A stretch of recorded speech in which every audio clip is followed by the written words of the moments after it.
Dear student, Python graphics টিউটোরিয়ালের first ভিডিওতে তোমাদেরকে স্বাগত।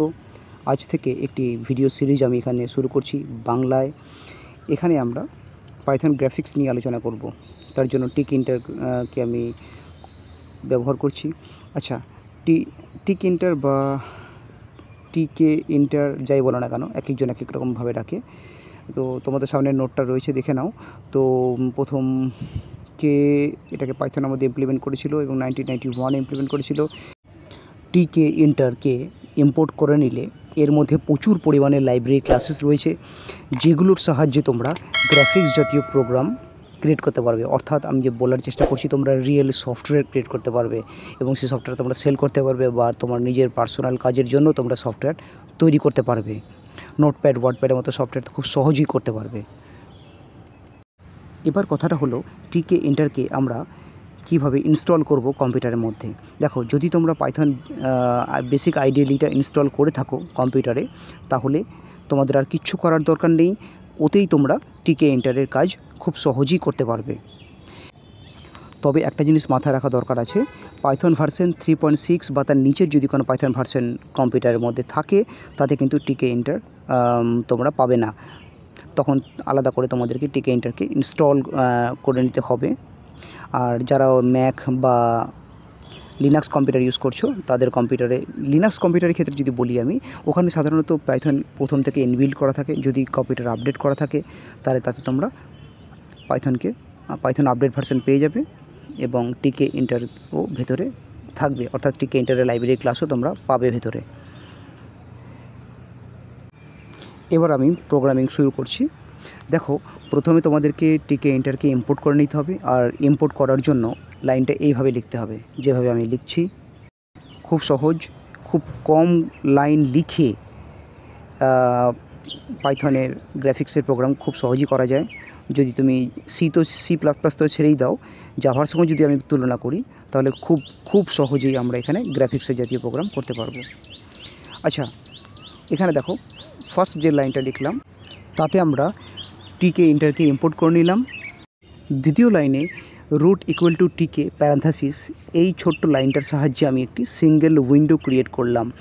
উইন্ডো মানে হচ্ছে যে, যেমন একটা, এই যেখানে আমরা কাজ করছি, এটা একটা উইন্ডো। আর যে কোনো কিছু সফটওয়্যার খুললেই একটা ইন্টারফেস, একটা বক্স যেমন টাইপের খুললে না, যেমন আমি আমার ফাইল এক্সপ্লোরারটা খুললাম, এটা একটা উইন্ডো, এখানে কাটা চিহ্ন, ম্যাক্সিমাইজ, মিনিমাইজ বাটন রয়েছে। ঠিক এরকম একটা সিঙ্গেল উইন্ডো ক্রিয়েট করার জন্য জাস্ট সিম্পল এই লাইনটা লিখতে হয়, এই সেকেন্ড লাইনটা লিখতে হয়। যেমন আগে বললাম আমি, এটা খুব সহজ এবং সিম্পল, যার সাহায্যে খুব সহজেই আমরা গ্রাফিক্স জাতীয় প্রোগ্রাম করতে পারি। তো একটা সিঙ্গেল উইন্ডো ক্রিয়েট করার জন্য তোমাদের এটা লিখতে হবে। আচ্ছা, রুট কথাটা কেন লিখলাম? রুট ছাড়া কিন্তু তোমরা যে কোনো কিছু লিখতে পারো, উইন্ডো লিখতে পারো, রাম, শ্যাম, রহিম, যা খুশি নাম লিখতে পারো। রুট একটা জাস্ট একটা ভেরিয়েবল নেম, তোমাদের রুটই লিখতে হবে, তার কোনো মানে নেই। দেখো, এইটা আমি ক্রিয়েট করলাম, এই যে বক্সটা দেখছো, এই ছোট্ট উইন্ডোটা, এই উইন্ডোটা ক্রিয়েট করা এই ছোটো উইন্ডোটা তৈরি হলো ওই রুট ইকুয়াল টু টিকে প্যারান্থাসিসটা লেখার জন্য। নেক্সট, এবার এই ছোট্ট উইন্ডোটার মধ্যে দেখো কিচ্ছু নেই, ব্ল্যাঙ্ক দেখলে তোমরা।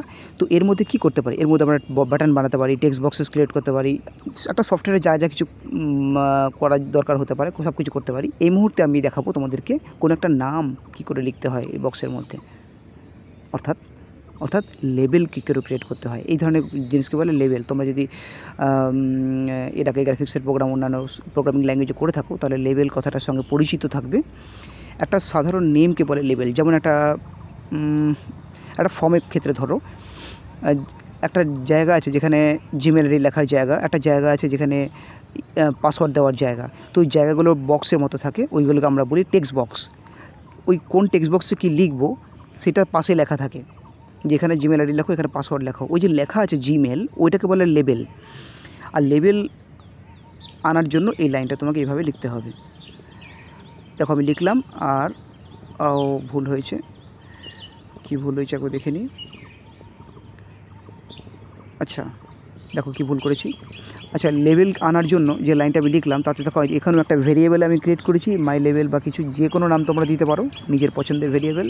তাতে ইকুয়াল টু দিয়ে লেবেল ফাংশানকে কল করতে হয়, এলটা ক্যাপিটাল দিয়ে, তার মধ্যে রুট আমার তৈরি করা আগের ভেরিয়েবলটিকে লিখে কমা দিয়ে টেক্সট ইকুয়াল টু দিয়ে একটা নাম লিখতে হবে। যে নামটা তুমি লিখবে, যে কথাটা তুমি লিখবে, যে লাইনটা তুমি লিখবে, সেটাই অ্যাজ এ লেভেল হিসেবে চলে যাবে টেক্সট বক্সের মধ্যে।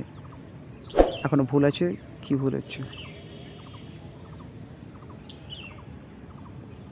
কি ভুল হচ্ছে? আচ্ছা, এখানে তো এই জায়গাটা তো আমি ঠিক করলামই না, দেখে নাও। আচ্ছা দেখো, ওখানটা ঠিক করলাম আমি, তা সত্ত্বেও এবার ঠিক হয়ে গেছে, আর প্রবলেম নেই। লেভেল ক্রিয়েট হয়ে গেছে। লেভেলটা ছোট্ট দেখাচ্ছে, কেন ছোটো দেখাচ্ছে? কারণ লেভেলে কিছু নেই, একটা লাইন আছে শুধু, তাই যেটুকু দরকার সেটুকু দেখাচ্ছে। এবার কথাটা হলো কি, লেভেলটা লেখার পর, লেভেলটা লেখার জন্য ওই লাইনটা লিখতে হয় সেটা বললাম আমি, কিন্তু তার নিচে প্যাক কথাটা আবার লিখলাম কেন? দেখো, লেভেলে যে নাম ভেরিয়েবলটা বানালাম আমি, মাই লেভেল বা কিছু, ইকুয়াল টু দিয়ে প্যাক লিখতে হবে, তাহলে লেভেলটা তোমার সামনে আসবে, লেভেলটা তোমার সামনে আসবে। যদি প্যাক কথাটা না লেখা হয় তাহলে কিন্তু লেভেলটা সামনে আসবে না। তবে শুধু প্যাকেজই লিখতে হয় তা নয়, নেক্সট ভিডিওতে প্রোগ্রামে তোমাদেরকে দেখাবো আমি যে প্যাক না লিখে আর কী কী লেখা যেতে পারে। প্যাক লিখে প্যারান্থেসিস, এই কথাটা তোমাদের লিখতেই হবে। এটা লিখলে, আমি আবারও বলছি, যে লেভেলটা তোমরা তৈরি করলে, যে নামটা তোমরা লিখলে বা যে লাইনটা তোমরা উইন্ডোর মধ্যে আনতে চাইছো, এই যে নামটা বা যে কথাটা বা যে কোনো কিছু হতে পারে, যে ওয়ার্ডটা, সেটাকে সামনে আনার জন্য তোমাদের তৈরি করা ভেরিয়েবলটাকে উল্লেখ করে প্যাক এবং প্যারান্থেসিস লিখতে হবে, যেমন আমি লিখলাম। এখনও কাজ শেষ হয়ে যায়নি। সব কিছুই আমরা দেখতে পাচ্ছি ঠিকই সামনে, সব ঠিক আছে, কিন্তু তার সত্ত্বেও লাস্টে একটা লাইন লেখা বাকি আছে। সেই লাইনটা হচ্ছে এই লাইনটা, যে রুট নামে যে উইন্ডোটা আমি ক্রিয়েট করেছি তার সঙ্গে এই লাইন, সেই রুটটাকে উল্লেখ করে আমাকে এই লুপটা ক্রিয়েট করতে হবে। এই লুপটা ক্রিয়েট করার মানে হচ্ছে যে এটা তোমাদের লিখতেই হবে, আর এটা সবসময় নিচের দিকে থাকবে, নিচের দিকে মানে একদম নিচের দিকে থাকবে। যা কিছু বাটন বা কিছু প্রোগ্রামিং তোমরা করবে এই সফটওয়্যারের মধ্যে, তা এই লাইনের উপরে করবে, এই লাইনের নিচে নয়।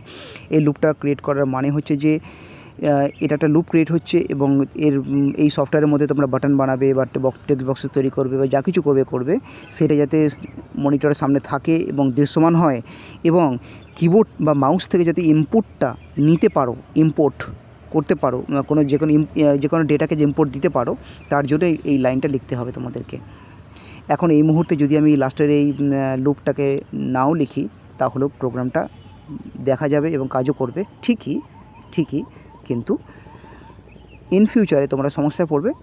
যদি কিবোর্ড থেকে ইনপুট নেওয়ার কোনো ব্যাপার থাকে, তখন কিন্তু কাজ করবে না বা নানা রকম সমস্যার মধ্যে পড়বে। তাই এই লাইনটা তোমাদের লিখতে হবে, এবং এই লাইনটা, যে লাস্ট লাইনটা যেটা আমি লিখলাম, এটাকে সবার লাস্টেই রাখতে হবে। বাস, কটা 2 3 4 5 5টা লাইনের প্রোগ্রাম, একটা বেসিক সফটওয়্যার ক্রিয়েট হয়ে গেল। Thank you.